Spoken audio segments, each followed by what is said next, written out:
Ser Podcast. ¡Tía!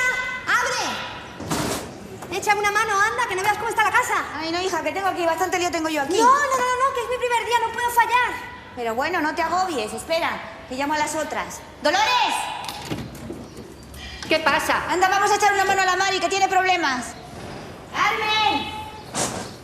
Carmen, vamos al piso de la Mari, que tiene mucha faena y no puede sola. ¡Bajo! ¡Teresa! ¿Qué? Baja para casa la Mari. ¿Ahora? Sí, allí nos vemos, no te preocupes. Ay, el pasillo, a la izquierda, tú ayúdame con el fregadero. Tía, ahí la ropa. Y tú vente conmigo. Lunes antes de almorzar, una niña fue a lavar, pero no pudo lavar porque tenía que bailar. Hoy por hoy Magazine. Bailaba así, así, así bailaba así, así, así bailaba así, así, así bailaba. Ser Podcast. Paños, bayetas, guantes, cepillos, mopas, recogedores, fregonas, barreños, aspiradoras, plumeros, limpiasuelos, limpiacristales, quitagrasas. Hoy toca zafarrancho, hoy toca hacer limpieza general. Tema para el rincón y la esquina. Martes antes de almorzar, una niña fue a lavar, pero no pudo lavar porque tenía que bailar. Así bailaba así, así, así bailaba así, así, así bailaba así, así, así bailaba que yo la vi, así bailaba. Marta Sanz, buenos días. Buenos días. Manuel Delgado, buenos días. Buenos días. Hoy esto tiene que quedar, Marta, como los chorros del oro. Bueno, tiene que quedar como los chorros del oro sin duda ninguna. Ya sabéis que frente a los chorros del oro tenemos el barrido de la suegra. Sí. Y luego cuando pasa Marimar por aquí en este suelo podrías comer sopas. Completamente. Que es una expresión que a mí me encanta, y otras perlas igual de exageradas. A mí lo que más me gusta es que hayamos empezado con esta canción tan estupenda de Amaya y de Rigoberta Bandini, el Así bailaba así, así. Me encanta esta reinterpretación de la canción de los payasos de la tele, las niñas estas que se van a bailar y a jugar y de vinos en lugar de fregar y de planchar. Estas niñas son las mismas que ahora van y no se depilan los sobacos y se hacen trenzas y se los ponen de colores y hacen lo que les da la gana, y no por ello son sucias, porque frente a las niñas de mi generación, que aquí tú y yo creo que somos la mismísima, que yo creo que todavía teníamos esos tics y tocs de los que es muy difícil desprenderse. De los que es muy difícil desprenderse nacionalcatólicos, aunque no hubiéramos ido a un colegio, no, porque yo colegio de monjas. Yo no fui. Claro, entonces yo recuerdo en la escuela pública, el colegio nacional, por la tarde bordábamos, hacíamos los petit points, esos o como se llamaran, después de resolver el puñetero problema de los trenes, de los puntos que yo me copiaba de mi compañera Mónica. Luego en el instituto había una asignatura optativa que se llamaba Hogar. Yo recuerdo que teníamos la opción Hogar, Comercio o Diseño. Yo me tiré al diseño.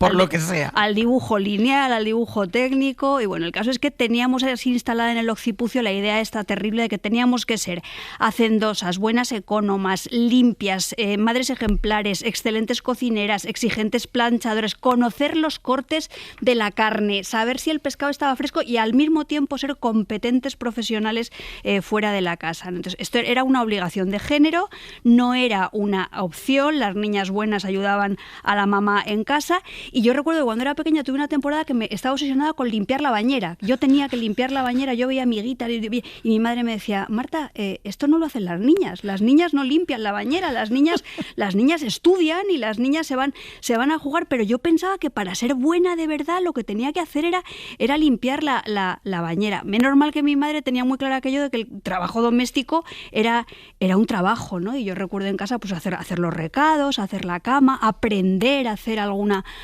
tarea doméstica, pero en fin, que es muy difícil quitarse el estigma de género y a la vez intentar inculcar la responsabilidad de lo doméstico y su valor, que tiene muchísimo. Yo que no iba a un cole de monjas, y era un cole mixto además, había un día a la semana que ellos se iban a hacer deporte y nosotras nos quedábamos bordando. Mira qué bien te habrá venido. Bueno, sí, me ha venido perfectamente, tanto que no sé coser ni un botón. Manuel, ¿a ti qué te sugiere el tema?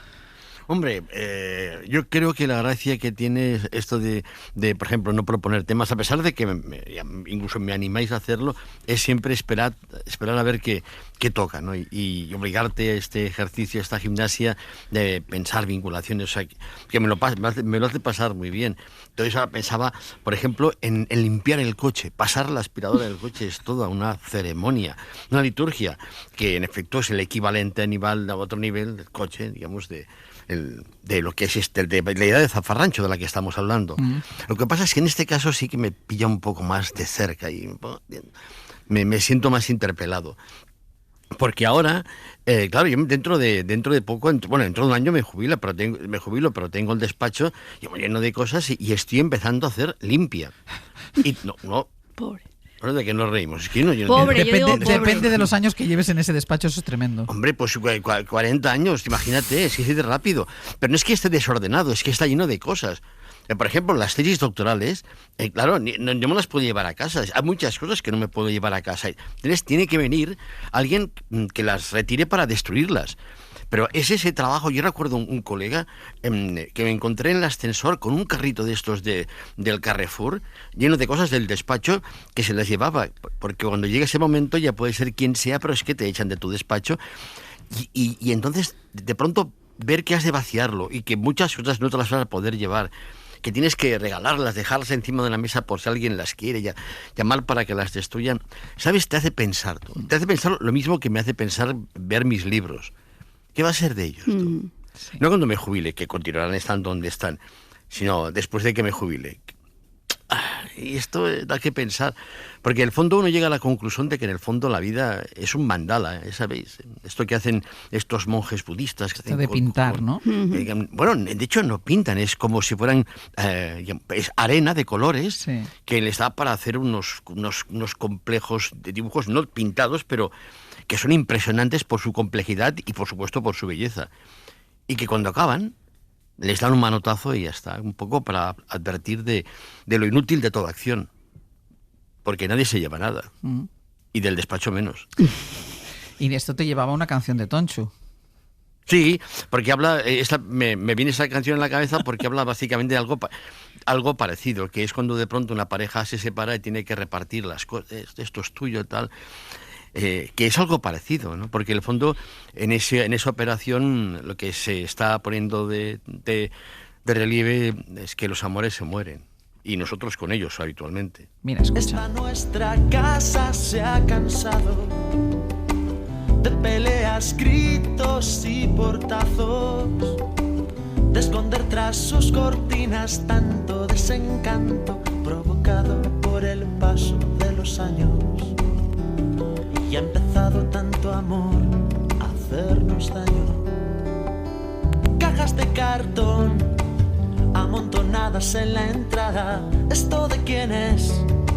Si no te importa me lo quedaré. Te noto al hablar una forzada naturalidad. Me puedo reír y a solas llorar. Corazón de mudanza. Hoy estamos de zafarrancho y queremos que participen ustedes, 900-100-800. Queremos que nos cuenten qué pasa a la hora de limpiar, de poner en orden la casa, de vaciar el despacho. Cosas que nunca pasan por alto, quienes hacen zafarrancho con ustedes, que suele generar fricciones. Hoy hacemos limpieza a fondo. 900-100-800. ¿Necesitas un abrazo? ¿Quieres hablar de lo de ayer? Desahógate. Barney cree que eso de que Lily te pida que friegues es señal de que vuestro matrimonio se está desmoronando. ¿Qué? ¿Por qué? A Lily le gusta que la pila esté limpia y por eso lavo los platos. ¿Qué importancia tiene? Te diré la importancia que tiene. ¿Te molesta ver la pila llena de platos sucios? Pues no mucho. Entonces el problema es de Lily, no tuyo. Sí, pero si yo le dijera eso acabaríamos peleándonos y...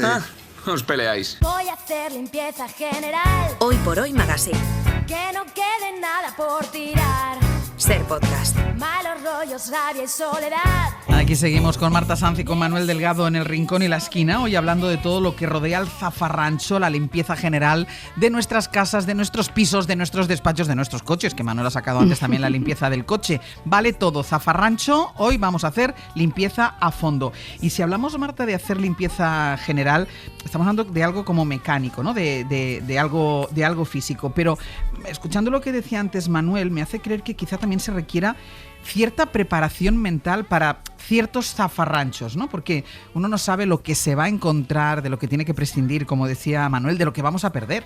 Bueno, yo lo primero que quiero decir lo del coche, el otro día vi en la tele un programa que según cómo tuvieras de limpio o de sucio el coche, te hacían un retrato psicológico. Ya sabes que ahora te hacen un retrato. Pues yo debo ser una psico-killer, porque siempre lo tengo sucio. Pues ahora, como de todo nos hacen un perfil psicológico, dime cómo tienes el coche y te diré quién eres y todas estas cosas.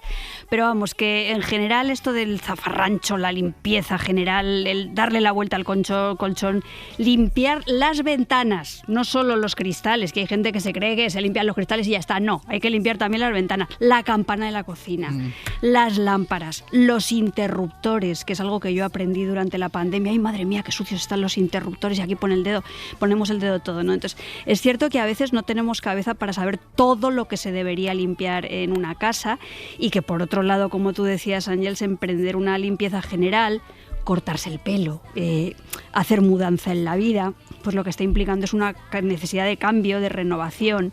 Y es cierto que a veces en el proceso de limpiar pues descubrimos cosas perdidas o secretos inconfesables. Yo cuando era pequeña, que esto ya lo he contado alguna vez, la limpieza general de mi cuarto la hacía mi padre, y ahí yo ya apuntaba cierta tendencia al barroco o al Diógenes, porque yo tenía a menudo los armarios llenos de recortes de las revistas del corazón, que en mi casa no se usaban en la peluquería. Yo cogía las revistas, me encantaban las musas del Destape, las de yo, ahí todas recortadas, apiñadas. Yo a lo mejor también tenía algo yo de psico-killer o algo, una cosa psicopática que yo no sabía. Dime qué recortas y te diré quién eres. Vengan Nadiuscas y Amparos Muñoces y Bárbara Reis ahí todas metidas en el armario. Y mi padre, claro, llegaba y me lo tiraba todo, decía, hacer puñetas con todo esto, ¿pero qué es esto que tienes aquí? Entonces, yo lo que descubrí, lo que me parece completamente alucinante, es cómo lo que para mí era un tesoro, para el otro era una mierda, o viceversa. Claro. Eso también es una lección. Y yo desde que propusimos el tema, me está viniendo a la cabeza una expresión que usamos en Cataluña para hablar de esta limpieza general del zafarrancho, que es fe dissabte, Manuel, que yo de hecho no sé de dónde viene. Entiendo que porque la gente empleaba el sábado para limpiar la casa. Fe dissabte, pues hacer sábado sería la traducción. Bueno, solo si eras cristiano. Pues yo debía ser muy cristiana, porque esta expresión la he usado toda mi vida. Claro. ¿Quién no hacía limpieza los sábados? Aquellos que los sábados no pueden hacer nada. Por ejemplo, los judíos. Es que vienen de ahí. Un día me lo explicó mi mujer y realmente seguro que está fundamentado.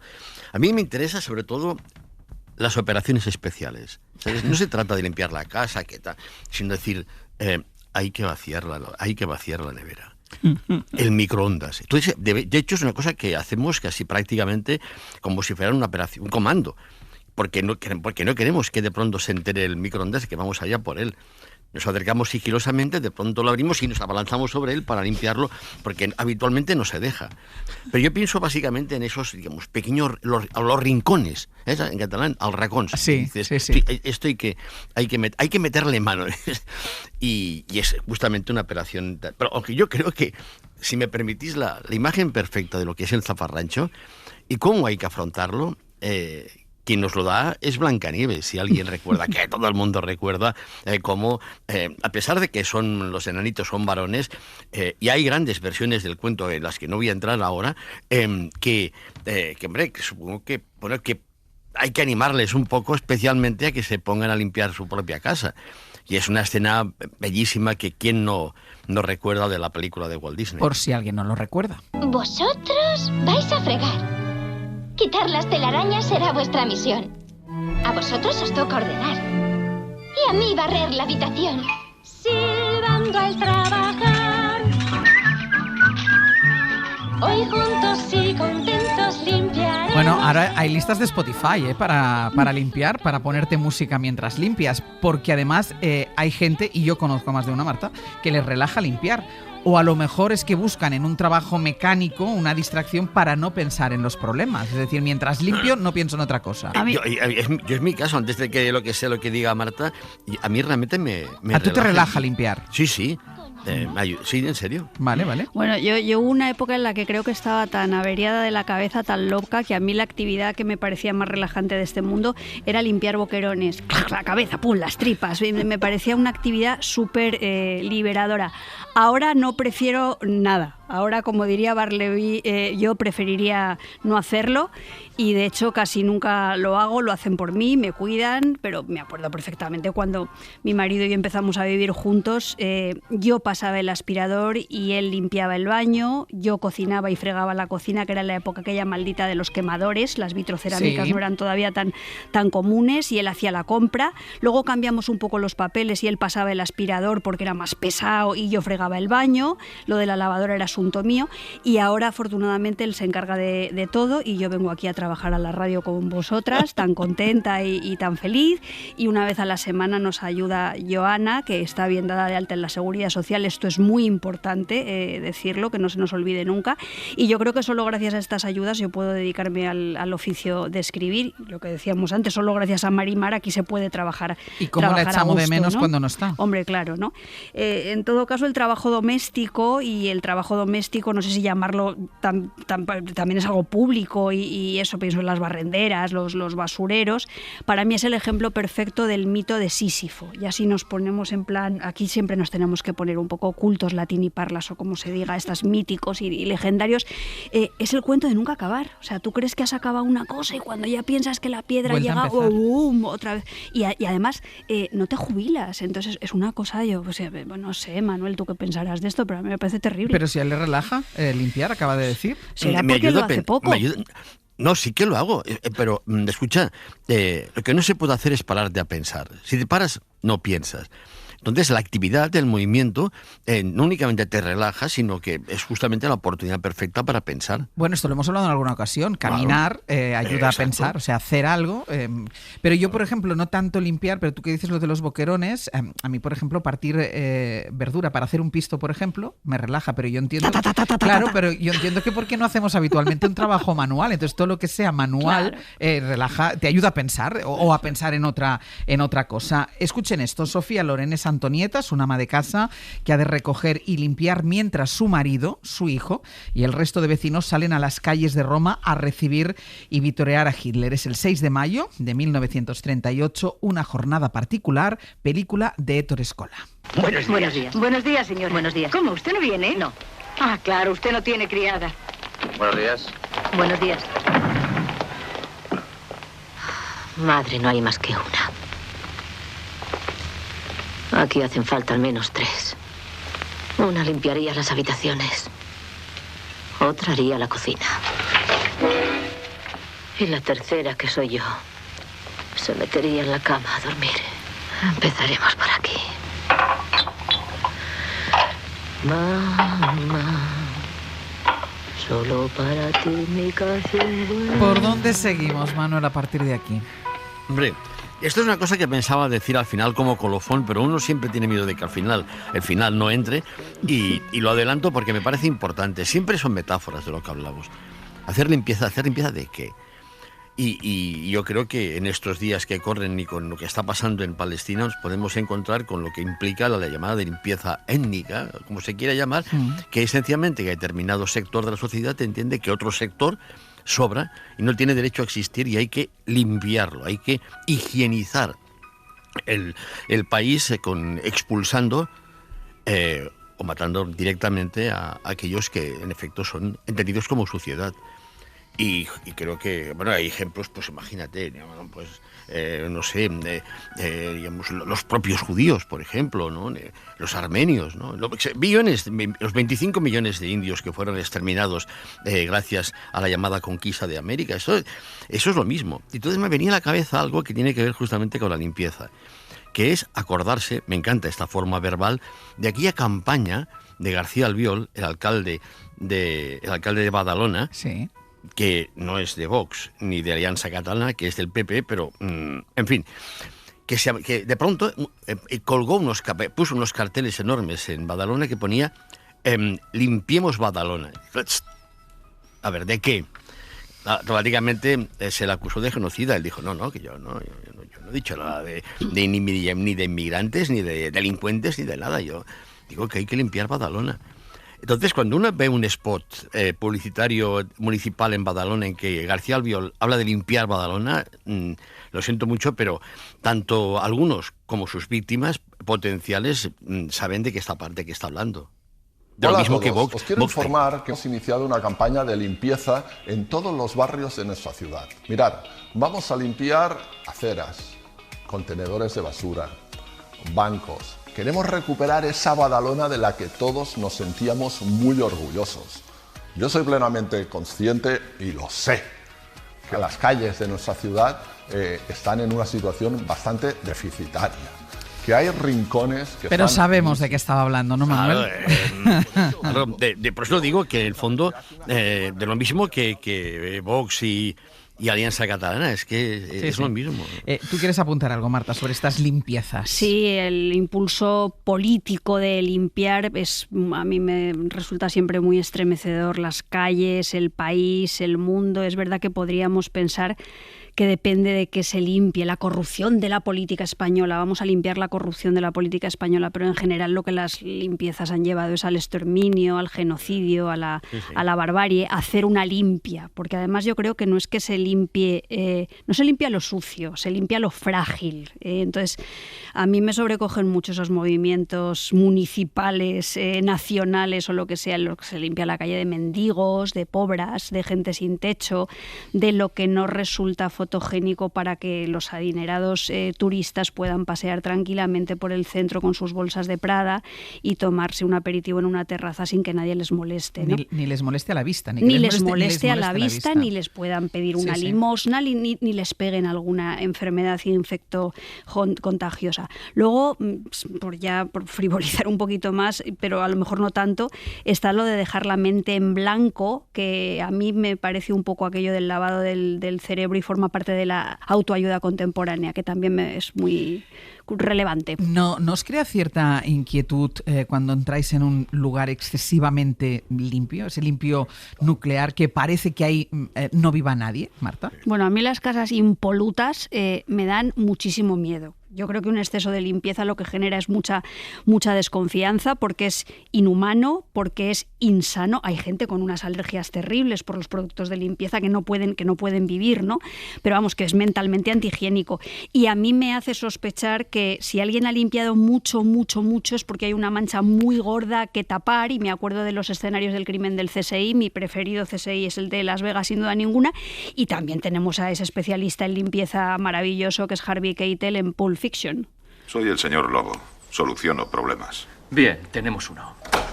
Esta parece una casa muy civilizada. Eso me hace pensar que en el garaje o bajo el fregadero debe tener detergentes y rollos de eso. Sí, señor Lobo, debajo del fregadero. Bien, necesito que ustedes dos cojan esos productos de limpieza y limpien el interior del coche. Y que lo hagan rápido.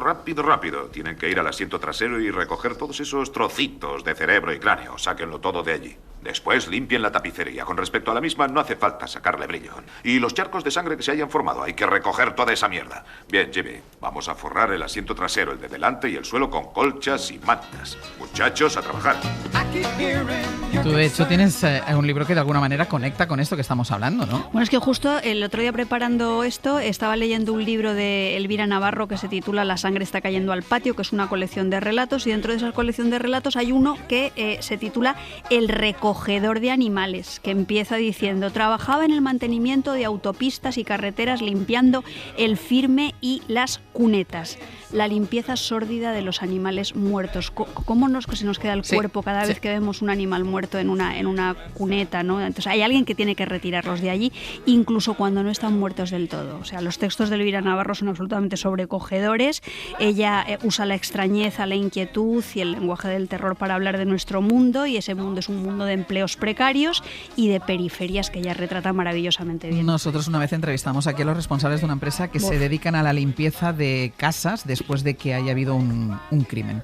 Vamos a hacer una pausa, 900-100-800, para que ustedes nos cuenten sus manías de la limpieza, las cosas que tienen que tirar, comparten vida con alguien que quiere que su casa parezca un museo, como si nadie viviera en ella. 900-100-800.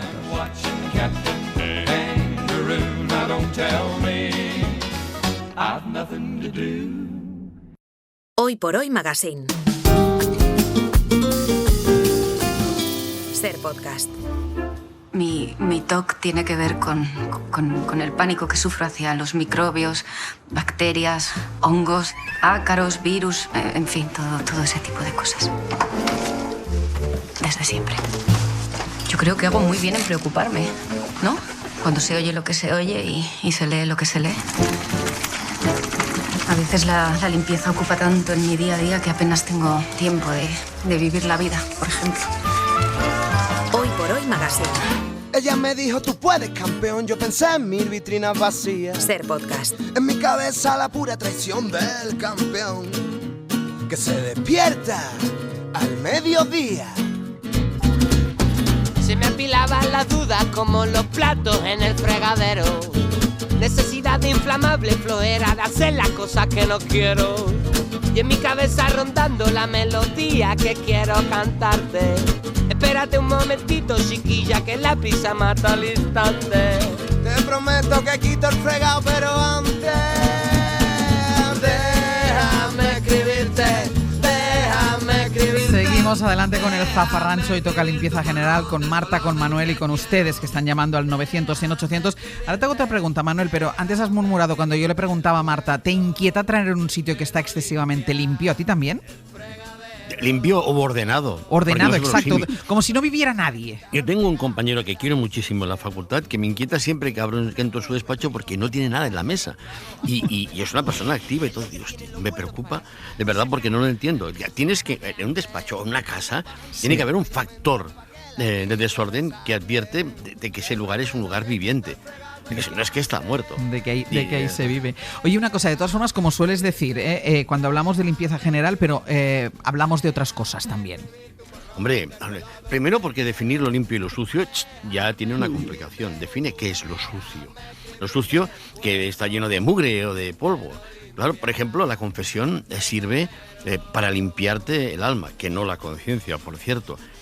Pero luego, figuras legales, por ejemplo, máxima actualidad, como la amnistía, implican básicamente lo mismo. Es decir, así, vamos a limpiar lo que sea que se consideraba sucio y hacer como si no estuviera. De hecho, la famosa y conocida, mítica y legendaria transición española fue justamente un colosal mecanismo de limpieza general. Es decir, de pronto, 40 años de fascismo, las desapariciones, las ejecuciones, las torturas, de pronto quedaron limpias y aquellos que habían sido sus responsables que salieron limpios. Y eso no fue culpa de la derecha, eso fue culpa de la izquierda, que en el fondo dijo, bueno, va, pelillos a la mar, tú. Sí. Vamos a olvidar todo lo que nos han hecho, tú. Y así nos va. Esto no sé si toca. Sí, toca, no, y es una reflexión muy, muy oportuna. Pero mira, yo voy a dar un giro de... hay una cosa. Dime. Yo quería contar una cosa si me dejáis. Sí. Bueno, nada, es que hablando de franquismos, es que es muy divertido que, digamos, cuando de pronto había lo que llamaban una caída, automáticamente lo que hacían era, bueno, tú desaparecías de casa por si acaso, y venían unos camaradas que te limpiaban la casa, es decir, buscaban cualquier elemento que pudiera parecer comprometedor, no sé, por propaganda o incluso libros, y se lo llevaban. Y en una de estas oportunidades en las que yo, y por explicar cosas de batallita de abuelo, porque yo soy un abuelo que tiene batallitas que contar, no lo puedo evitar, pero el caso de esto es que un día de estos, una circunstancia dramática de estas, me vienen a casa, yo estaba afuera, mi madre les deja entrar, y me hicieron una limpia y se llevaron todo lo que era comprometedor. Lo que no entiendo es por qué se llevaron un disco que se titulaba Música de la corte de Carlos V. Digo, hostia, digamos, si no te pilla la policía con un disco de música de la corte de Carlos V, y hostia, te joden, ¿eh? Estás muerto. Mira, voy a dar un giro, de la película La ciudad no es para mí, Gracita Morales. Dilo. Sí, señora. ¿Verdad que estoy mona? Ponte bien la cofia. Sí, señora. ¿Está todo preparado? Pues no lo ve usted. No me contestes así. Si es que la señora tiene unas preguntas. Bueno, quiero que esta tarde salga todo muy bien. Cuando lleguen las señoras marquesas, sirves el té muy calladita. Y te vas a la cocina hasta que yo te llame. Sí, señora. En cuanto empiece el cotilleo, me marcho. Si yo tuviera escoba, cuántas cosas barrería. Y es que este fragmento me sirve para hablar, Marta, del modo en que se representa a las mujeres que limpian. Yo me he dado cuenta de que para mí ha sido un tema obsesivo desde que empecé a escribir, y me acuerdo de Rafael Aparicio, de Gracita Morales, de las protagonistas de las que tienen que servir, que eran Conchita Velasco y Amparo Soler Leal, y creo Florinda que Chico. Las que tienen que servir eran Concha Velasco y Amparo Soler Leal, me parece. En general, digamos. Sí, pero es que Florinda Chico... sí, bueno, claro, Florinda Chico además, sí, perdona, es que... Que bueno, también hacía siempre de sirvienta de mujer que limpiaba. El caso es que para mí hay un oscuro tratamiento de estos personajes que bajo el aura de lo entrañable pues se presentan como seres a veces risibles por esa desventaja de clase y de género. En Aída el tratamiento era un poco distinto, y actualmente yo creo que estas representaciones están cambiando mucho, y hay libros estupendos como el de Ana Pacheco, Estuve aquí, me acordé de vosotros, que hace una reflexión sobre el turismo y la cuestión de clase, y ahí aborda la problemática de las Kellys, que es pues algo que deberíamos arreglar urgentemente. En mis libros la limpieza ha estado muy, muy presente a través de las señoras de la limpieza. En Susana y los viejos, la protagonista era una filóloga que se ganaba la vida limpiando casas. En la lección de anatomía salía la obsesión por limpiar la bañera, y Antonia, que fue la primera mujer de la limpieza que vino a casa que yo conocí, ¿no? En Daniel Astor y la caja negra pues se hablaba de cómo una niña no aceptaba las tareas domésticas que hacía la madre y le parecían de una nimiedad absoluta. En Un buen detective no se casa jamás había un personaje, Charlie Madariaga, que sustituye la admiración por sus patronas por un legitimísimo rencor de clase. En Persianas metálicas bajan de golpe, los limpiahogares generales estaban ahí todo el rato. Y hasta en los poemas, yo tengo un poema al frota, frota, frota, ¿no? Para expresar eso de la ira, la necesidad de cambio que esconde la fuerza del restregón. Yo creo que en la acción de limpiar, que en principio no parece muy, muy poética, hay un intento por saber lo que hay debajo, el palimpsesto, el pentimento, lo siniestro, la porquería de debajo de la alfombra, y en el fondo tiene una resonancia poética muy importante. Y tú, Manuel, que tienes hijas y tienes nietos, de hecho la semana pasada conocimos a uno de ellos, esa es otra variante de este asunto, ¿no? Los críos. Hombre, el tema de arregla tu cuarto y tal, hombre, esto es un clásico, y creo que todos los que hemos tenido hijos o hijas o nietos y nietas, pues sabemos perfectamente lo que es esto. Lo que ocurre es que es un ejemplo de cómo te pueden responder, y tendrían razón cuando las riñes porque tienen el cuarto hecho una mierda, te podrían decir, ya está ordenado. Otra cosa es que tú no entiendas el orden en que yo estoy distribuyendo las cosas. Pero sí. A mí me venía a la cabeza ahora, pasa que yo he dicho, bueno, a ver si cuela, porque tampoco es... Que es, oye, ¿alguien se acuerda que había un estropajo que creaba adicción? No, yo no me acuerdo. Era Spontex. Yo no puedo estar sin él. Scott Brite. No, Scott Brite. Scott Brite, es igual. Scott Brite, yo no puedo estar sin él. ¿Cómo estás enganchado en Scott Brite? No necesito. No, pensaba en una escena, no sé si cabe, de que he hecho yo para merecer esto, que hay en la niña de Carrie, hay una niña pelirroja que tiene poderes, y a la que Carmen Maura la convence para que le haga un favor. No sé si la podemos... Sí, tus deseos, tú sabes que son órdenes. ¿Quieres un tebeo? Es que yo tengo muchas cosas que hacer, ¿eh? Prefiero mirarte. Pues te vas a divertir, porque tengo que descolgarlo todo y empapelar. Si quieres te ayudo. No, gracias. Tú eres muy pequeñita. Lo haré yo sola. Yo lo sé hacer, mira. Vanessa, ¿tienes poderes? Sí, desde pequeña. ¿Hay que hacer algo más? Pues de momento, empapelar la cocina. Pues yo te lo hago. Ahora, yo sé que Marta quiere decir algo sobre esto, pero déjame primero que escuchemos a algún oyente o alguna oyente que han llamado para hablar de la limpieza general del Zafarrancho. Pilar desde Toledo, ¿qué tal? Muy buenos días. Hola, buenos días, Ángel, soy Marta y Manuel. ¿Qué tal? A ver, Pilar, ¿qué es lo que nos quieres contar sobre la limpieza general? Sobre la limpieza general, yo quiero contar mi testimonio como hija de una madre manchega totalmente obsesiva con la limpieza. Confiesa, dilo, cuéntalo. Bueno, mi madre es una chica Almodóvar total, ahora que habéis puesto el fragmento de esta película. Bueno, os cuento brevemente. Mi padre se jubiló hace unos años y cuando mi padre se jubiló, mi madre empezó a trabajar de voluntaria en un comedor social. Hasta tal punto llega la locura y la obsesión que tiene con su limpieza que le deja a mi padre el protocolo todas las mañanas para que él se encargue de hacer la limpieza cuando ella no está. Ah, qué bien. Y le deja señales. Le deja, pues, la mopa sabe que tiene que limpiar los pasillos. Le deja un papel, un trapito, sabe que tiene que sacar todos los libros de las librerías del salón una vez a la semana, volverlos a limpiar. Le deja el fluflú de los cristales y una valletita de un color determinado y él sabe que tiene que limpiar ese día el cuarto de baño. Esto añadido a que además de las repercusiones que tiene en mi padre, la lucha de mi hermana y mía para protegernos de esta herencia que nos ha dejado mi madre respecto de esa obsesión por estar todo absolutamente limpio. ¿Pero y lo estás consiguiendo? Sí, gracias a la terapia, sí. Vale. Sí.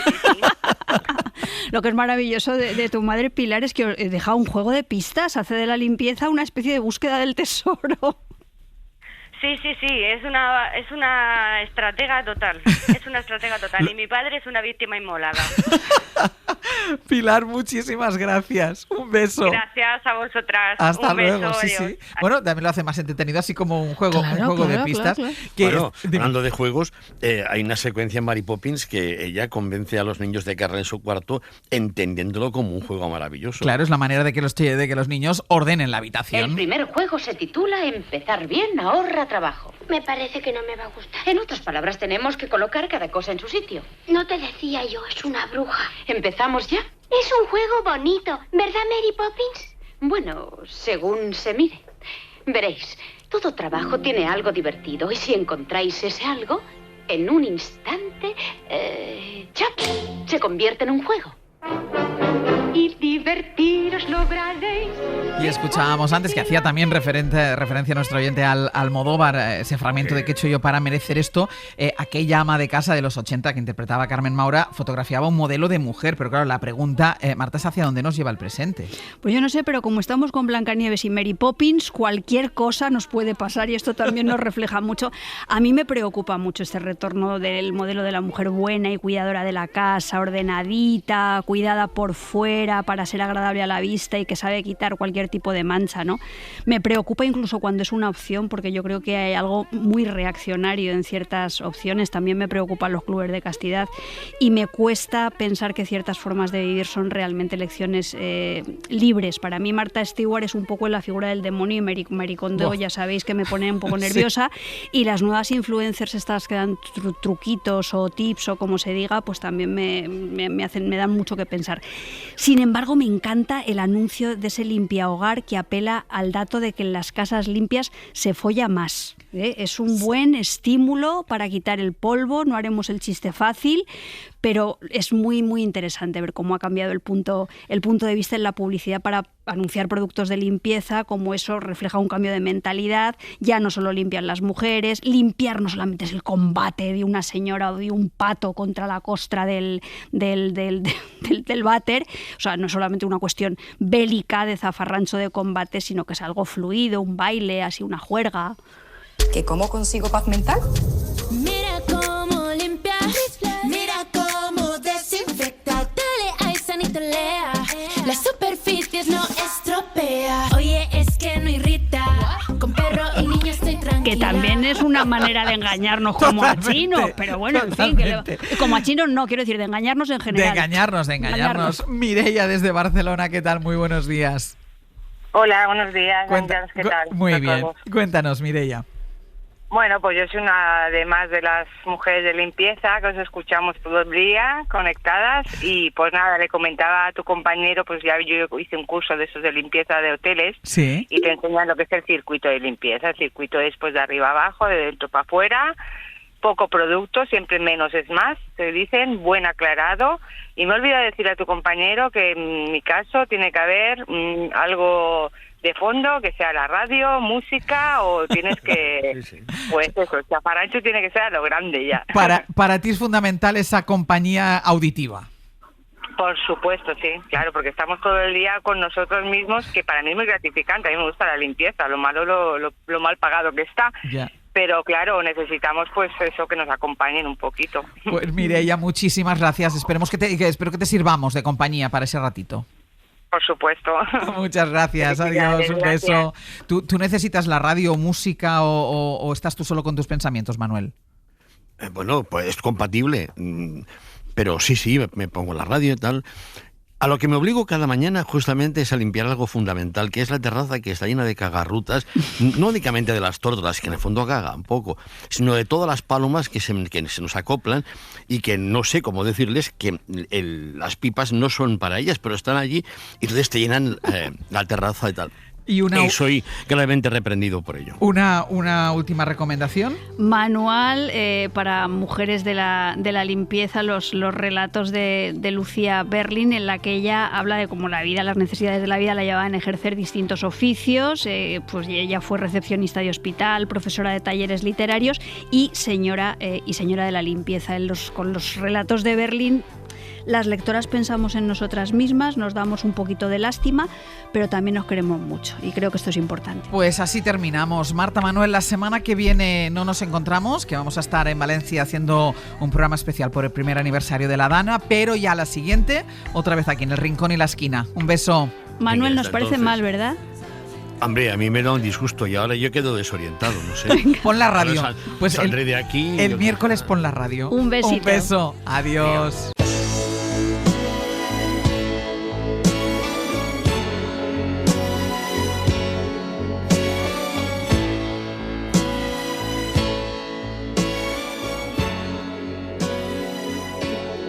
Hoy por Hoy Magazine. Ser podcast.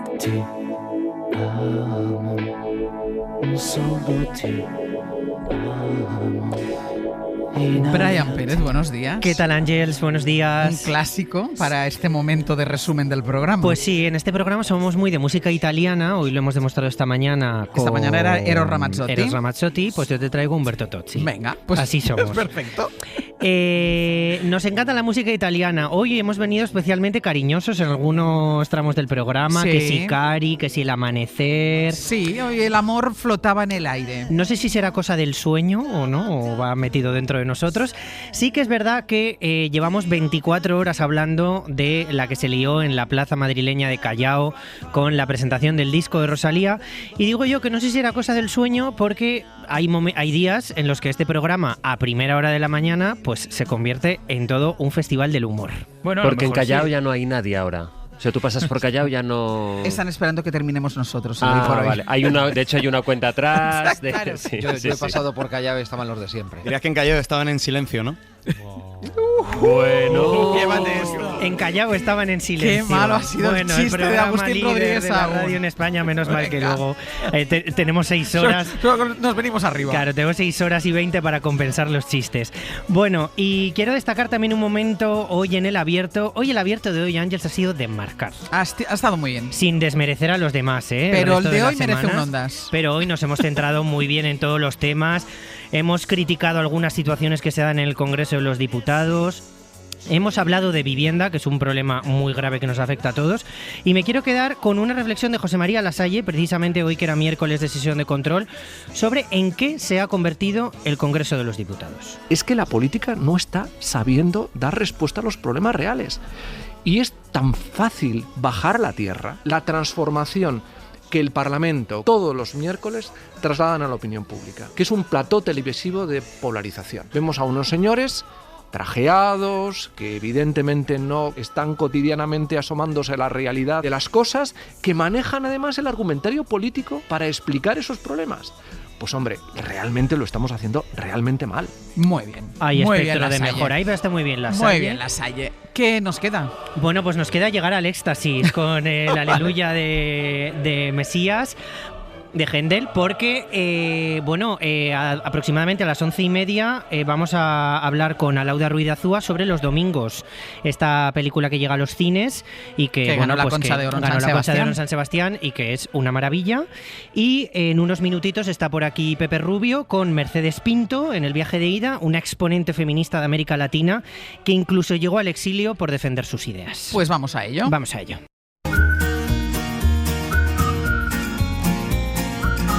Hoy por Hoy Magazine.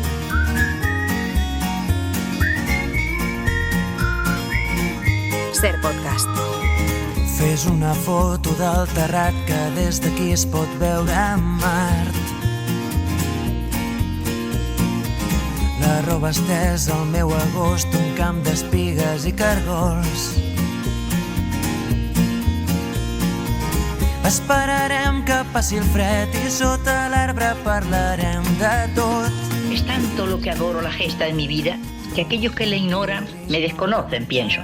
Mas si me conociera, la gente me darían hueco en su corazón, porque ignoran mi siembra de flores en las rocas, las fuentes de agua clara que me dio el arenal. Pepe Rubio, la hola. negación Hola. estéril. ¿De quién es esta voz? Es de las pocas que conservamos de la viajada de hoy, Mercedes Pinto, recitando uno de sus poemas en la película de Pedro Olea, Días de viejo color. Pero ella no era actriz, lo fueron sus hijos. Ella solo fue una de las grandes activistas feministas de la Edad de Plata española, una gran poeta, novelista y dramaturga, conferenciante, radiofonista, tertuliana, pedagoga, agente cultural. Habiendo hecho tantas cosas, ¿por qué no me suena de nada Mercedes Pinto? Porque hasta 2001, 25 aniversario de su muerte, estuvo prácticamente silenciada y porque la mayor parte de su vida estuvo fuera de España. Viajándola, lo entenderás. Nace en San Cristóbal de la Laguna, en Tenerife, en 1889. Alicia Llarena, la biógrafa que la ha redescubierto recientemente, su nieta Alejandra Rojo y el editor Fran Garcera. Su padre era un famoso escritor de Canarias, Francisco María Pinto, muy apreciado. Su madre era original de Gran Canaria, del pueblo de Agaete concretamente, de la familia Armas. Era una familia acomodada realmente, una familia en la que pudo acceder a una educación individual. Porque su padre murió cuando ella tenía apenas 2 años de edad. Fue una casa de mujeres. Era matriarcal porque mi abuela tenía una hermana, vivían en una misma casa allí en La Laguna. Pero ella se va a nutrir de todas las redes intelectuales y culturales de su padre. Y ella enseguida ya dio recitales muy pequeños de poesía y todos los que conocían a su padre dijeron pues la heredera de las letras.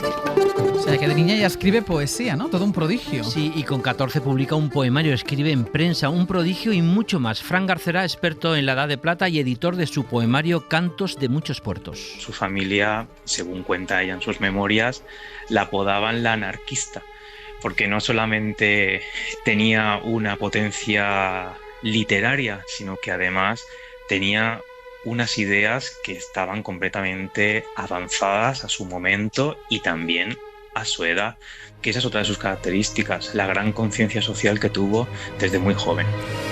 Todo va demasiado bien con Mercedes Pinto. Hasta que muy joven se casa con Juan de Foronda, un hombre con una grave enfermedad psiquiátrica que la maltrató. El matrimonio con Juan de Foronda fue el antes y el después, incluso el motivo central de toda su producción intelectual. Mercedes se casa inocente, ingenua de todo aquello, y la primera noche de bodas ya empieza su particular infierno. Fue precisamente la necesidad de proteger a sus hijos lo que hizo que ella diera un paso al frente. A Juan de Foronda le diagnosticaron con una paranoia celotípica. En 1919 ella logró desplazarse con él hasta Cienpozuelos para que ingresara en un centro sociosanitario. Su marido ingresa en el psiquiátrico de Cienpozuelos. Y Mercedes Pinto empieza a relacionarse con la intelectualidad madrileña, que no solo le busca trabajo, sino que la protege del marido, que con la ayuda de su familia consigue salir del psiquiátrico. Alicia Llarena y Alejandra Rojo. En ese tiempo empieza a conocer a algunos intelectuales importantes de Madrid, por ejemplo Colombine, que fue una amiga importante en esa época, conoció a Ortega y Gasset, también a Miguel de Unamuno, y Mercedes Pinto decide quedarse en Madrid con sus 3 hijos. Él era un tipo muy inteligente, convencía a todo el mundo que ella no era lo suficientemente cariñosa o que no era lo suficiente no sé qué. Bueno, tuvo que coger a los niños y decir, o sea, o mis hijos y yo o él. Huyendo incluso de pensión en pensión para no poder ser localizada al inicio, y toda esta red de intelectuales la apoyan, le buscan trabajo como columnista en algún periódico, articulista en algún periódico de Barcelona, de Madrid. Pero estamos ante una mujer muy valiente. La verdad que mucho. Mercedes Pinto vivía como pensaba, que quiere separarse de su marido y buscando ayuda jurídica conoce al abogado Rubén Rojo y surge el amor.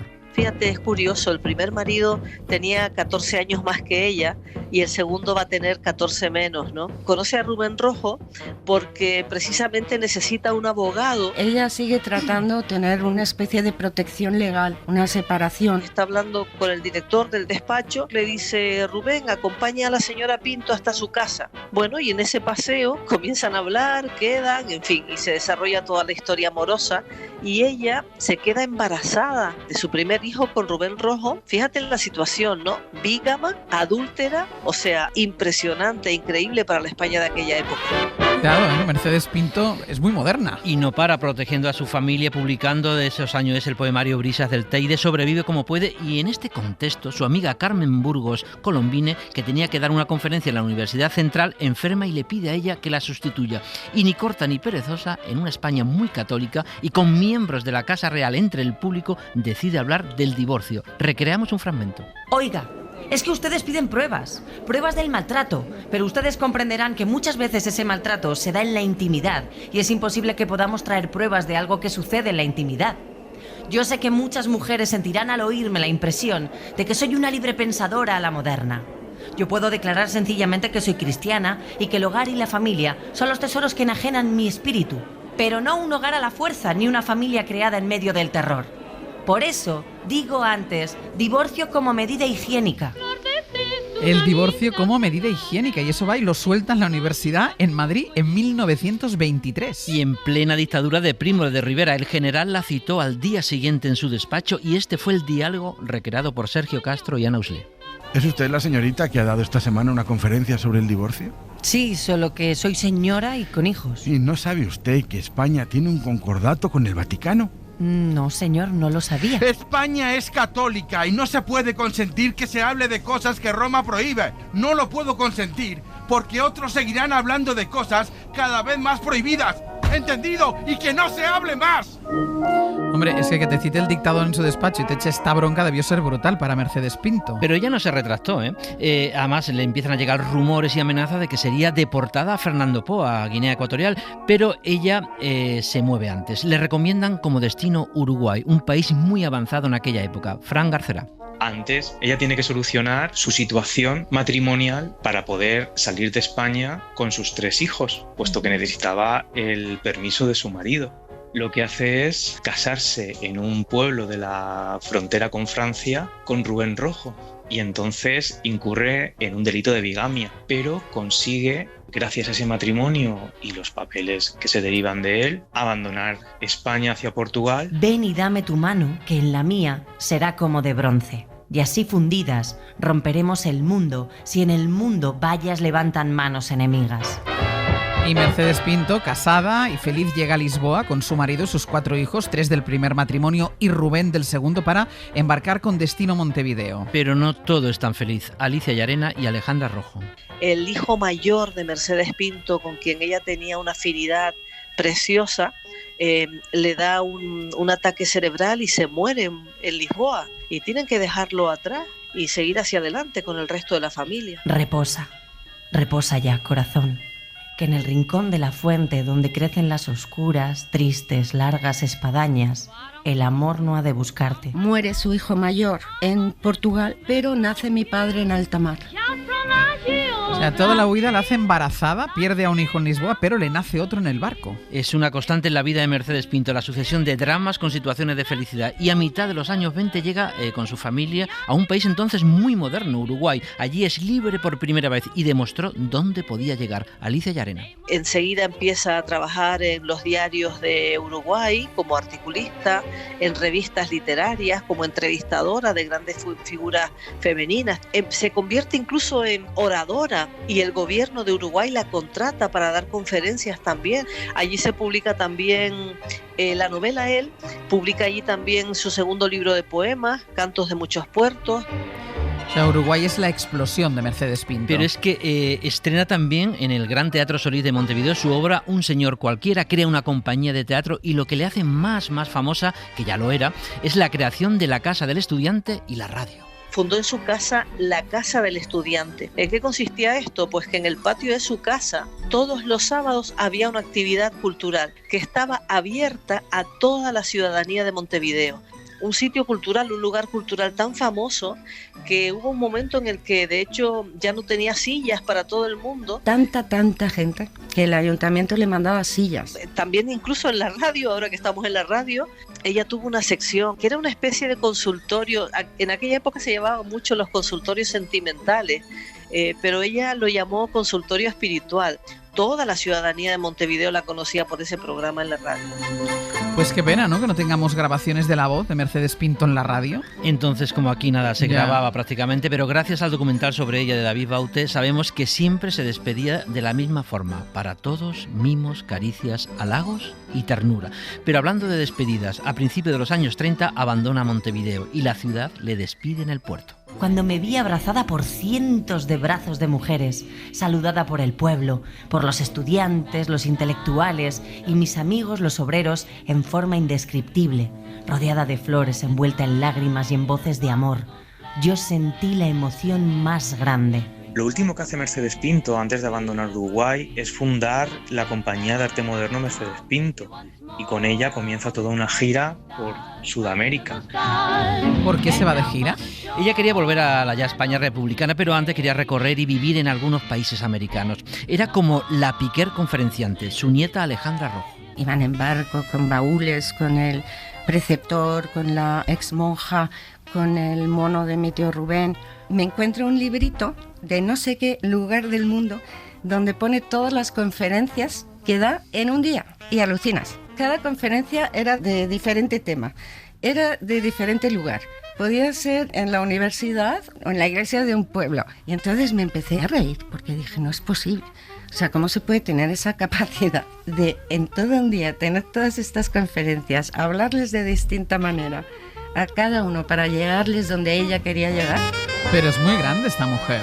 Pero hay un momento tras ir de un país a otro que llega a Chile, Alicia Llarena. Donde pensaba estar un rato, vaya, unos meses si acaso, ¿no? Pero se encuentra allí, por ejemplo, con Pablo Neruda, que de hecho le va a escribir un pequeño poema que hoy en día es el epitafio en su tumba en la Ciudad de México. Publica también su segunda novela, la novela Ella, y finalmente se queda trabajando para el gobierno chileno. Se ganaba la vida también como oradora, también trabajando en periódicos chilenos, y lo que iba a ser una visita al final se convirtió en una visita de 3 años que estuvo viviendo allí. Imagino que Mercedes Pinto volvería a su soñada España republicana. Pues no, porque en 1935 decide ir primero a Cuba, país con el que siempre soñó. ¿Y qué pasó? Que estalló la Guerra Civil en España un año después y se tuvo que quedar allí. Su hija Pituca se hace una gran actriz y se va a México. Sus hijos Rubén y Gustavo también optan por este camino y ella, además de seguir activa intelectualmente en La Habana, se dedica a ayudar a los que huyen del fascismo y del nazismo en Europa. Uno de los grandes hitos en Cuba de Mercedes Pinto fue conseguir que 930 refugiados judíos del fascismo nazi pudiesen desembarcar en la isla. Salían del Holocausto, no había ningún puerto que los quería admitir, entonces ella con sus relaciones políticas consigue que ese barco pueda entrar. Israel le dedicó, por su ayuda a los refugiados del nazismo, un bosque de más de 2.000 árboles en su país.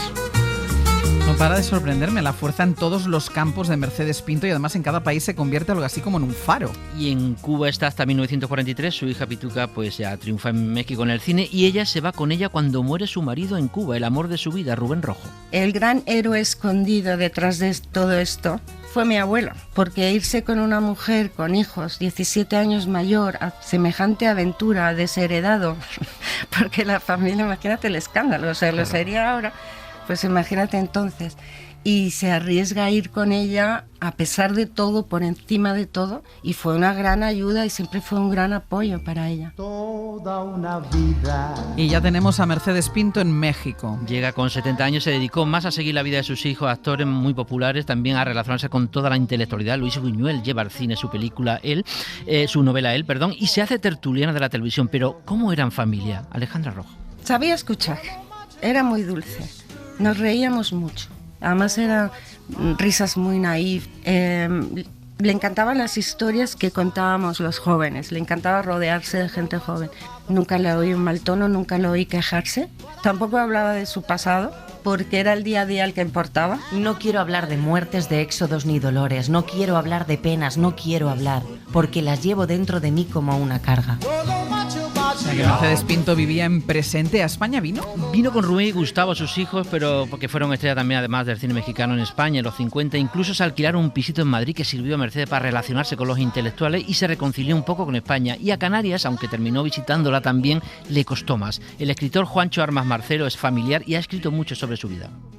Escuché hablar desde pequeño con sigilo y con murmullos, oí hablar a mi familia de Mercedes Pinto, porque Mercedes había escogido un camino que no era exactamente el que los Armas pensaban que debía, dentro de una mentalidad tan conservadora como la que era la de ellos, la de mi familia, pensaban que había escogido un camino no deseado por ellos. La herida familiar de Mercedes Pinto, hoy ya superada, ella muere ya muy mayor, ¿no? Sí, a los 93 años en México, donde está su tumba y se puede leer los versos que le dedicó Pablo Neruda, pero trabajó hasta el último día, ¿eh? Tuve la gran suerte de estar con ella la última noche de su vida y acababa de venir de Cuba porque le había invitado el gobierno cubano a dar unas conferencias allí. Y entonces, bueno, se le complicó un poco toda la cosa digestiva y tal y cual. Pero bueno, todavía enferma me decía, no te preocupes, vamos a ir al teatro. Mercedes Pinto vive en el viento de la tempestad, con el corazón frente al aire, con la frente y las manos frente al aire, enérgicamente sola, urgentemente viva. Gracias a la vida. O sea, enorme Mercedes Pinto hasta el último momento, hasta el final de su vida. Pero lo más importante es lo que nos ha dejado. En su caso fue adelantadísima a su tiempo. Alejandra Rojo, nieta, Fran Garcera, editor, y David Baute, director de su documental. Podrán tu cuerpo aprisionar feroces, tu boca amordazar como a las fieras, pero no te podrán quitar los goces de pensar y adorar lo que tú quieras. Está escrito 10 años antes que el poema de Virginia Woolf. Cierra con llave tus bibliotecas si quieres, pero no hay barrera, cerradura ni cerrojo que puedas imponer a la libertad de mi mente. Lo que pasa es que nosotros olvidamos muy fácilmente. Mercedes Pinto lo que hizo al marcharse fue dejarnos un poco huérfanos, porque nos hubiéramos nutrido tantísimo de sus ideas y hubiéramos avanzado tanto. El mensaje de la defensa de los derechos de la mujer, de la violencia machista, del derecho de un niño y tantos mensajes que pudo lanzar en su época y que de alguna manera 100 años después son totalmente actualizables. No sabrán de ella, pero se llama Mercedes Pinto, gran poeta, novelista, activista cultural y pionera del feminismo. Y recuperada gracias al esfuerzo de la filóloga Alicia Llarena. Y hasta aquí una vida, se cierra el telón.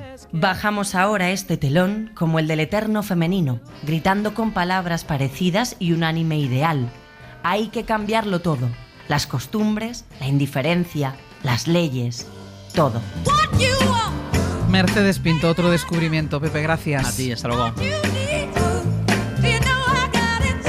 En el nombre del Padre, y del Hijo, y del Espíritu Santo. Amén. La gracia y la paz de nuestro Señor Jesucristo esté con todos vosotros. Y con tu espíritu. Hoy por Hoy Magazine. Y la Concha de Oro, la mejor película, es para los domingos de Alauda Ruiz de Azúa. Que has venido a salvar a los pobres, Señor, ten piedad. Señor, ten piedad. Muchísimas gracias al jurado por este honor, muchísimas gracias. Muchísimas gracias al Festival de San Sebastián por esperarnos, por hacer posible que estrenásemos aquí la película con uno de los recibimientos más bonitos que yo he vivido en mi vida. Tú que eres el camino, la verdad y la vida, Señor, ten piedad. Señor, ten piedad. Si amo el cine es porque siempre me enseña que se puede mirar desde otro sitio, que se puede mirar distinto, que se puede intentar entender algo que es ajeno a ti o que es diferente a ti. Pedimos al Señor perdón por nuestras faltas, por nuestras debilidades, para prepararnos y celebrar dignamente la Eucaristía. No creo que intentar entender algo signifique validarlo o legitimarlo, pero sí creo que vivimos en un mundo donde, bueno, tengo una certeza, ¿no? Y es que siempre hay gente distinta a ti, ¿no? Y creo que por eso merece la pena que el cine sea un espacio de encuentro, de reflexión y de debate. Así que muchas gracias porque me habéis devuelto la fe en ese espacio, con este recibimiento. Dios Todopoderoso tenga misericordia de nosotros, perdone nuestros pecados y nos lleve a la vida eterna. Amén. Oremos. Ser Podcast. Alauda Ruiz de Azúa, directora y guionista de Los Domingos, Concha de Oro a la mejor película en el pasado Festival Internacional de Cine de San Sebastián. Felicidades y buenos días. Buenos días. ¿Qué tal estás? Muy bien. Los Domingos cuenta la historia de una joven de 17 años atraída por la idea de ingresar en un convento de clausura y de las distintas reacciones de los miembros de su familia ante esta posible decisión. Tienes 17 años, Ainara. Me parece genial que te hayas enamorado. Pero tú tienes que ir a la universidad, tienes que conocer muchísima gente, tienes que viajar, explorar cosas, experimentar muchísimas cosas. ¿Y si esa vida no me llena? Cariño, pero es que la vida también es eso. Nadie está feliz todo el rato. Ni se siente pleno a todas horas. Ni aquí, ni en el convento, ni en ningún sitio. Quiero que no es así. Porque yo en el convento es que no me siento así, no me siento mal. Yo en el convento estoy muy feliz. Y por eso quiero volver y quiero pasar tiempo con ellas. Aulada, ¿en qué momento surgió tu fe en esta historia? Pues yo al principio tenía como curiosidad por el mundo de la vocación religiosa, pero yo creo que la fe en la historia o en ver una película que no existía, pero ver que era una película posible, surgió cuando documentándome sobre este tema de las vocaciones, descubro que muchísimas veces generan mucho conflicto en las familias, ¿no? Ya sea la familia creyente o no creyente, generaba el tema de la vocación en alguien tan joven, genera rechazo y genera conflicto, ¿no? Y decías que te interesaba el tema de las vocaciones porque no lo entendías. O sea, ¿desde qué punto lo abordas como mínimo la investigación? Otra cosa es después la película. Bueno, yo soy una persona no creyente, educación laica, entonces en mi juventud, asistí a la historia de una chica que sí que ingresó en una orden religiosa, me llamó mucho la atención. Fue una curiosidad que se quedó conmigo durante mucho tiempo, sobre todo, claro, porque yo lo veía como, no entendía una decisión tan radical y de tanta renuncia como en alguien de mi edad, ¿no? Yo lo veía desde mi juventud. Es verdad que luego, pues eso, descubro que a medida que avanza el tiempo, que eso genera mucho conflicto en las familias. Yo en ese momento ya estaba, digamos, ¿no?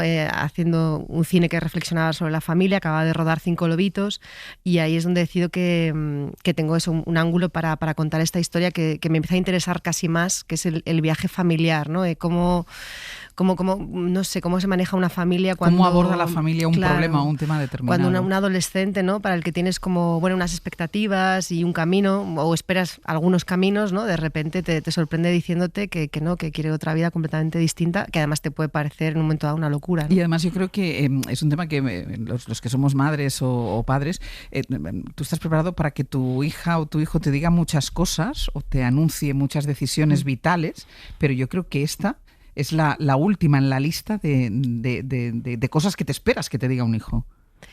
Sí, es la última y además de repente abre un abismo, o puede abrir un abismo muy grande en la familia, porque de repente es como otra manera de ver el mundo. Claro. O sea, no es otra profesión, no es otra afición, es otra manera de ver el mundo que puede ser completamente distinta a la tuya, ¿no? Y luego, por otro lado, también es... Bueno, yo creo que una de las grandes preguntas de la película es ¿y cómo haces, cómo acompañas a alguien a quien quieres, pero que igual piensas que está completamente equivocado? Que se está equivocando. Y ahora hablaremos de ello, porque yo creo que es una película que genera, y lo decíamos antes de empezar la entrevista, que genera mucha conversación, pero también puede ser que alguien se quiera apropiar de ella. Es decir, ¿has pensado que haya los sectores más ultracatólicos que piensen que puedan hacer bandera de esta historia?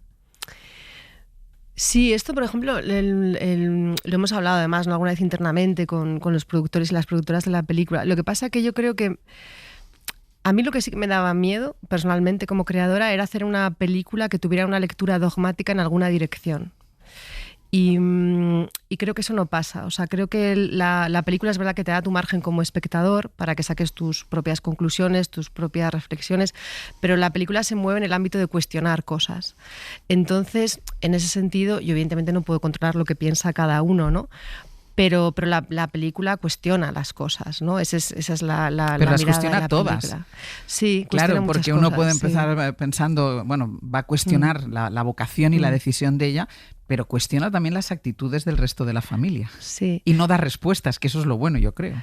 Claro, a mí me parecía bonito que este conflicto podía activar en el espectador tener que incluso argumentarse a sí mismo o con los demás, ¿no? ¿Qué haría, qué no haría y por qué, ¿no? ¿Dónde está su tolerancia? ¿Dónde incluso más allá de la tolerancia, qué es lo que tú harías en un sentido afectivo, ¿no? Y también creo que hay algo, mira, poníais antes ese corte con ese montaje paralelo. Sí. Con algo de como, una misa. Con una misa. Claro, si yo me creo que el cine realmente es un espacio de encuentro y de debate, claro, el debate también tiene que ser con alguien que piensa algo distinto de lo que uno piensa, ¿no? Sí. Entonces, en ese sentido, que la película provoque viajes distintos o lecturas distintas, yo creo que es hasta interesante. ¿Cómo trabajaste la historia? Porque al principio te empiezas a interesar por el tema de las vocaciones, pero luego para trabajarla, es decir, yo no sé, conviviste con monjas, fuiste a ver cómo es realmente un convento, este tipo de ejercicios espirituales.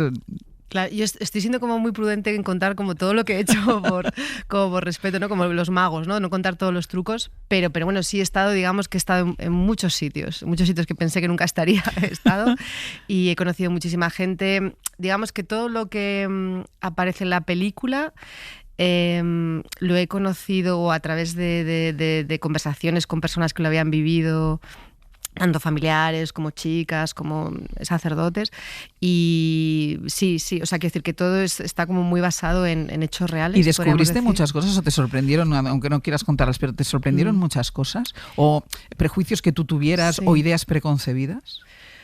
Bueno, por ejemplo, claro, yo veniendo además de una educación laica, ¿no? A veces, claro, también tienes tus propios estereotipos, ¿no? Sobre las personas creyentes, ¿no? Y bueno, descubrir que hay muchas sensibilidades distintas en el ámbito de las personas creyentes, ¿no? Hay muchas maneras de relacionarse con lo religioso, con lo espiritual, hay, ¿no? Desde un sitio igual más institucional o educativo, desde un sitio más íntimo, o sea, que no todo el mundo se relaciona igual, ¿no? Como una muchísima variedad de colores en ese sentido, ¿no? Como que no hubiera un único estereotipo, ¿no? Y luego también, por ejemplo, que a veces yo creo que en la vida de clausura hay una imagen un poco romantizada o idealizada, ¿no? Desde fuera, ¿no? Como que es un sitio casi como balneario, ¿no? Que me recojo, estoy en el huerto con los pajaritos cantando, y no, es una vida muy, muy austera, muy reglada, ¿no? Entonces, no, eso también a mí personalmente me hacía pensar que el refugio o la necesidad que alguien podía encontrar de ir a esa vida tenía que ver con algo más íntimo. O sea, no es por comodidad. Claro, que no tanto por el entorno en sí, ¿no? Pero que a veces sí que es verdad que yo creo que se ha romantizado un poco ese tipo de vida. Pero yo creo que se desmonta un poco con la celda, con la habitación, como es la habitación, y una cosa que no se explicita, pero se ve, la ausencia de espejos. Que a mí es algo que me llamó muchísimo la atención, porque yo lo desconocía. Sí, bueno, es que hemos rodado en un convento real, en un convento que hasta hacía nada vivía allí una orden religiosa de clausura, ¿no? Y tuvimos la suerte de que justo lo hubieran dejado, ¿no? Y poder entrar a rodar en él, y en ese sentido, claro, yo creo que las arquitecturas cuentan mucho de cómo vive la gente, ¿no? Y efectivamente no tienen espejos, ¿no? Es un detalle, pero que dice mucho. Y en este sentido también llama la atención sobre las cosas que has podido descubrir, aunque sea algo anecdótico, que en la película, mientras vemos cómo las monjas hacen sus peticiones a Dios junto a las esperadas o las que uno más o menos puede intuir, se escuchan otras un poquitín más raras. Señor, te pedimos por los niños del colegio de al lado, para que crezcan alegres, sanos y fuertes. Te rogamos, óyenos. Señor, te pedimos por los inspectores de Hacienda, para que hagan bien su trabajo. Te lo pedimos, Señor. Te rogamos, óyenos. Claro, y lo de los niños, pensé, vale, pero lo de los inspectores de Hacienda... No ha sido la única. No, y mira, podría haber sido un homenaje muy bonito a Celeste de Diego San José, pero hay, no. Hay un crossover. Sí, no, que soy muy admiradora de esa serie, pero no va por ahí. Tengo que decir que eso está basado en hechos reales. Pero tiene que ver también, bueno, la idea era transmitir que, claro, es una vida muy, muy rutinaria y con unas rutinas muy, muy marcadas. Ellas piden varias veces al día por muchísima gente, muchísimas causas, y entonces, claro, llega un momento que piden por inspectores de Hacienda, por jueces, o sea, para que todo el mundo, siempre desde ese deseo de que todo el mundo haga bien su trabajo, de que todo esté bien, de que se curen las enfermedades, pero claro, también por los inspectores de Hacienda llegan a pedir, ¿no? La película está interpretada en su primer papel protagonista por la joven Blanca Soroa en el papel de Ainara. ¿Qué pasa? Nada, que te quería pedir una cosa. Necesito que me des permiso para ir unos días al convento de las Betinas. Es que justo hay 2 semanas que la mitad del curso se va a intercambio. Su primer papel protagonista, ¿de dónde la sacas? Es que es absolutamente creíble.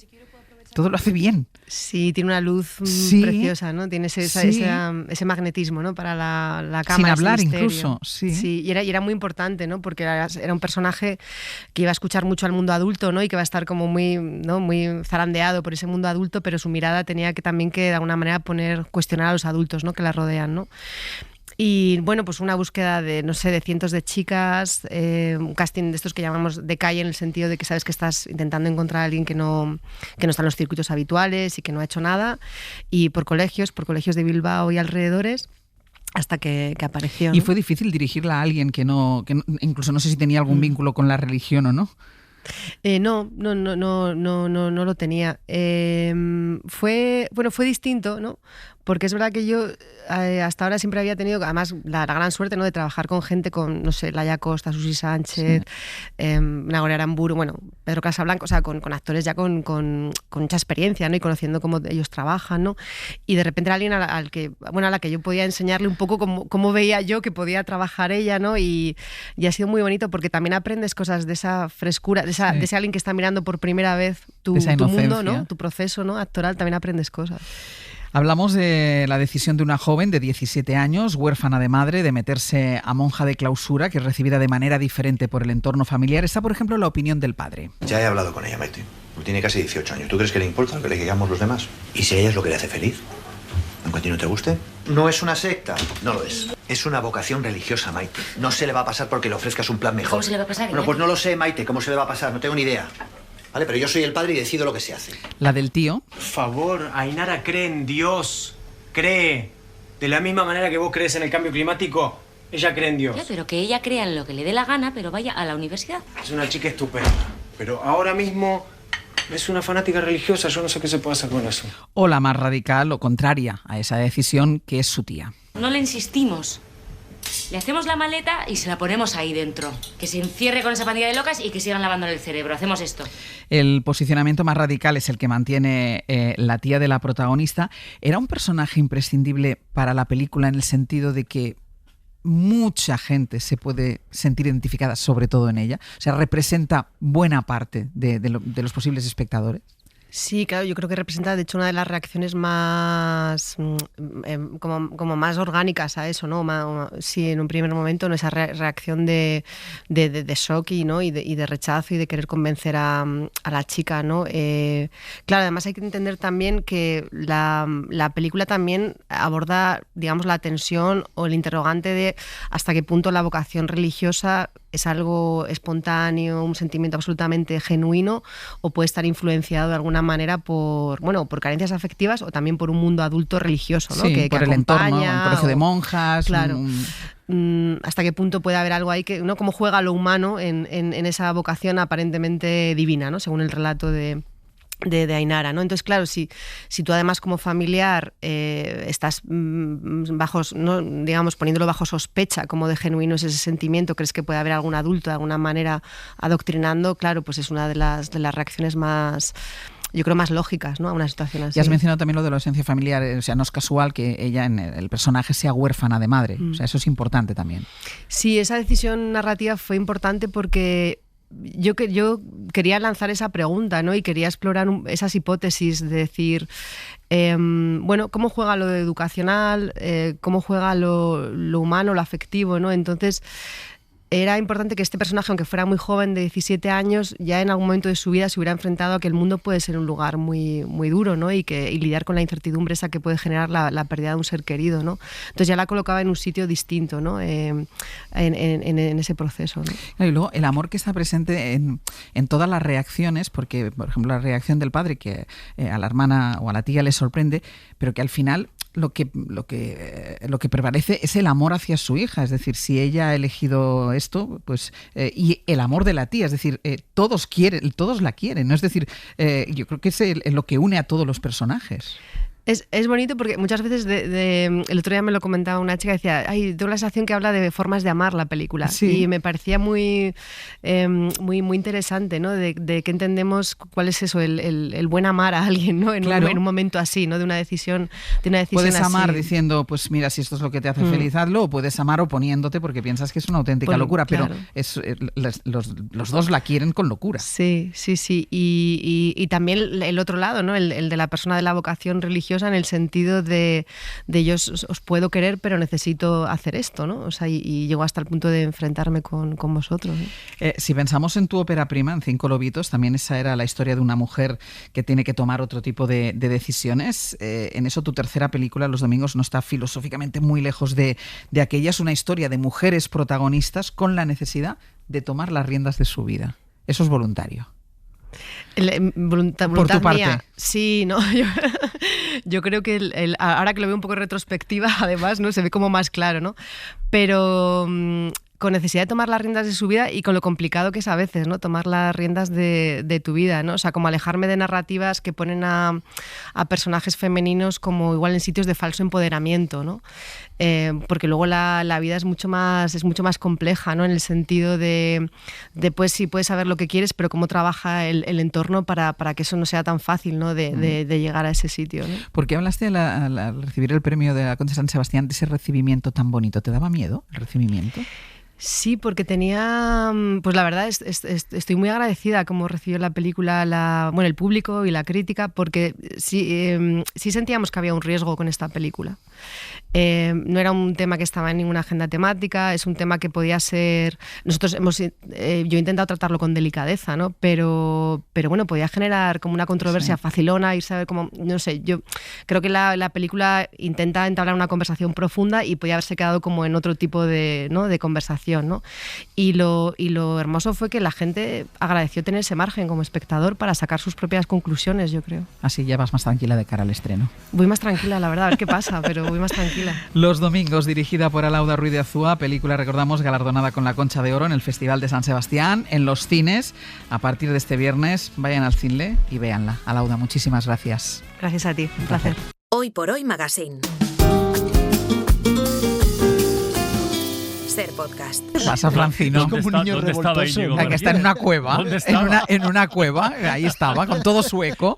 Él y todo su eco. Casal, buenos días. ¿Qué tal? Muy buenos días. Venga, contadnos. Pues llega Benjamín. Ni Prado ni Netanyahu es la nueva borrasca que desde hoy se nota ya en el norte peninsular. Dice Aemet que mucho cuidado con las olas, con el viento, olas que pueden llegar a los 7 y 8 metros en Galicia y en el Mediterráneo. Vamos a tirar también del hilo en hora 14 de la desaparición de pruebas de ese fallo informático, según la Junta de Andalucía, de las mamografías después de desacreditar la denuncia inicial de Amama. Moreno Bonilla, por cierto, no va a comparecer esta tarde en el Pleno, en el Parlamento andaluz, en el que se aborda la crisis más grave, sin duda, que ha sufrido de lejos su gobierno. Lo hará su consejero. Y la cita del día, que no sé si es cultural, pero seguro social, vamos a enviar a Raquel García al Hotel Rich, porque allí se presentan alrededor de la 1 de la tarde las memorias de Isabel Preisler. No las ha escrito ella, las ha autorizado y no se ha filtrado nada. Esto da seguro yo tengo para... alguna pista ya. ¿Sí? Claro, pero que tú tienes información privilegiada. Yo tengo un amigo que se llama Martín Bianchi. Tengo alguna pista. No sé si da, que seguro que sí, para un 15 minutos de fama, pero de momento dará para un cierre de hora 14. Sí, ya te aseguro yo. Reserva un par de minutos. Francino, ¿y tú? Nos va a pillar el debate en el Parlamento andaluz. Tendremos ahí un ojito puesto a ver qué pasa. Pero mira, dos asuntos de historia hoy en la ventana. ¿Sabéis quién fue el cura Hidalgo? Ding, ding, ding. No. Bueno, es un héroe nacional en México. Tal día como hoy de 1810 decidió colgar los hábitos y liarse a hostias con los españoles. Fue un líder revolucionario y sí, un cura muy especial, además con una historia, lo contará Nieves con Costrina, acontece que no es poco. Y un poquito antes, en el Club de la Escucha, hoy presentamos un podcast que se llama Contando Mujeres, que repasa la biografía de escritoras conocidas, pero en aspectos poco sabidos de ellas. Y está muy bien. Vale. Es un podcast muy recomendable. Y estará Niño Becerra y esas cosas. Bollero no, que está enfermito. Hoy no tenemos ventana. Hoy tenéis cine. No pasa nada. Bueno, esas cosas pasan de vez en cuando. Bueno, pues hoy os salta ese cine. Tiene fiebre. Luego más. Adiós. Hasta luego. Hoy por Hoy Magazine.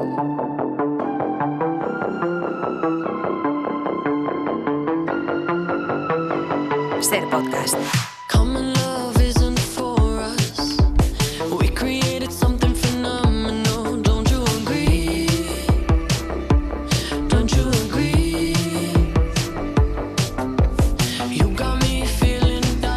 Bueno, nos han dado un papel con el guión de hoy, pero antes en el pasillo hemos comentado a Iñaki Pascualena y yo que este guión lo podríamos haber aprovechado de hace un año. Que ya lo hemos vivido. Esto ya lo hemos vivido. Y otra cuestión, yo quiero llevar al Parlamento del Hoy por Hoy que no se impriman copias, algo para que tenga que...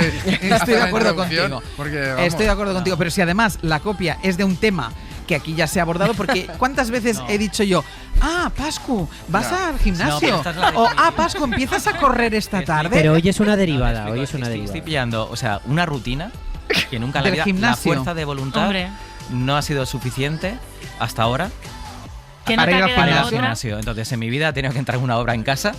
la reforma de los 2 baños. Entonces, como estoy sin baños, voy al gimnasio a mear. Hombre, Pascual. Pero entiendo que un momento. Pero entiendo que tienes al gimnasio puerta por puerta. Eso. Sí, Es lo que tengo muy abajo. fuerte. Porque si no. Pero es que me encima explico. lo tienes al lado y no vas. No, vamos a ver, lo tengo casi enfrente de casa. Entonces, yo hasta ahora, pues ya sabes que sabía que lo tenía ahí, pero no iba mucho. Pero como han empezado con la piqueta en los baños, no tengo retrete, no tengo nada. Entonces voy al gimnasio todos los días. Entonces ahora cuando termine de trabajar, bueno, ya intento hacer el pis aquí. El último lo haces aquí. Aquí se aprovecha también, claro. Estoy por casa, aprovecho, hago las cosas y entonces, no sé, puntualmente a las 5 o 4 y media, depende la hora. El pis cronometrado. Digo, me pongo el chándal, cojo la mochila, me voy al gimnasio y lo primero que hago, voy al baño y para disimular, para que no sospeche nada raro, hago alguna máquina, me pongo la Pero nada, 5 minutos. No, bueno, pero bueno, ya le estoy pillando el gustillo, ¿eh? ¿Sí? Sí. Media hora aguanto. Y lo que no es pis también en el gimnasio. Hombre, claro, pero si no tiene retrete en su casa. Pero yo Si tengo quieres una se caga en cuestión. el suelo de su casa. Pero yo tengo una cuestión.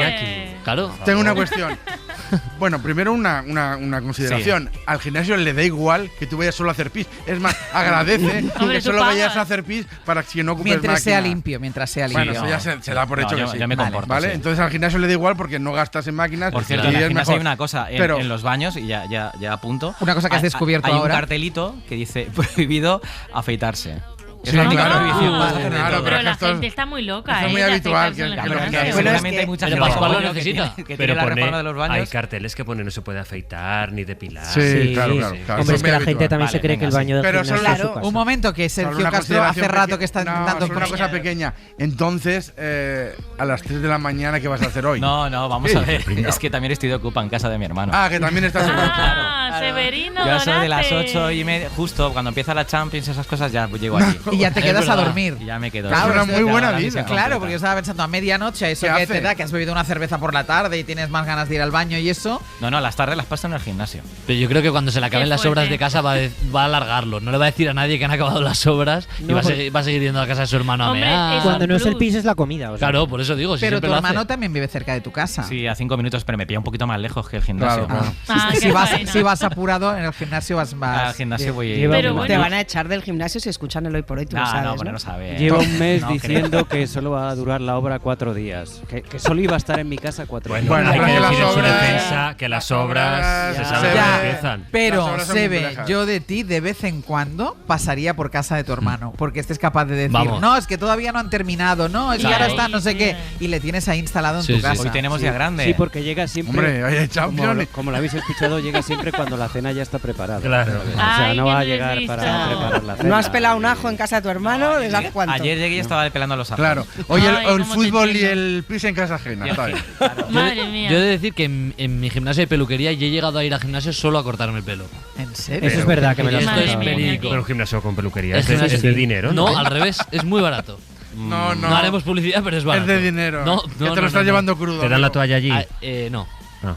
Pero Tú te, vas- pero te cortan el pelo. Eso es, yo fui un día pues como si vas a la peluquería. La cosa es que yo fui a la peluquería al gimnasio. Qué Entonces bueno. fui, me cortaron el Qué pelo y me fui chica a mi de casa. mundo. De Qué chica verdad. de mundo. Claro. Hoy por hoy. Ser podcast. Voy a saltar de un puente al mar, me siento un chico con suerte. Hoy no está escrita mi muerte. Venga, salgamos de este barco. Pues vamos a ir terminando, Ana Usle, con el último compás. Sí, el último compás que tiene hoy 2 nombres. Mercedes Pinto con el viaje de ida, que Uy, me ha ya está encantado. en podcast, ya lo pueden escuchar, además con calma, que es para echar un ratito.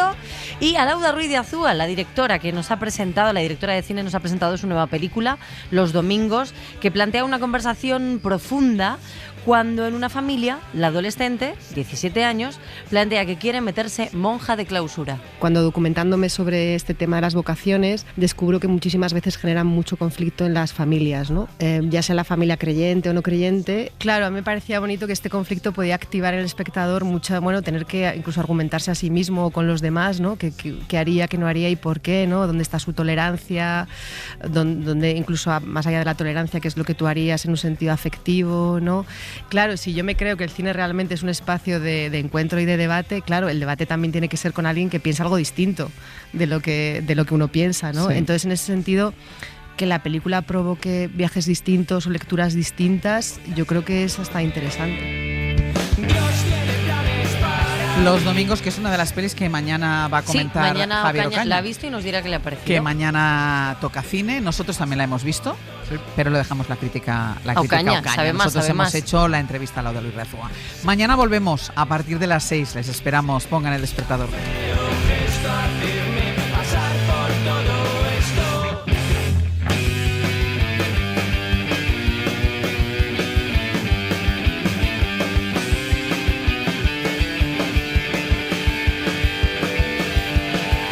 Ven, no tardes, vuelve mientras sea joven. Todavía tenemos tiempo para volver a ser los mejores.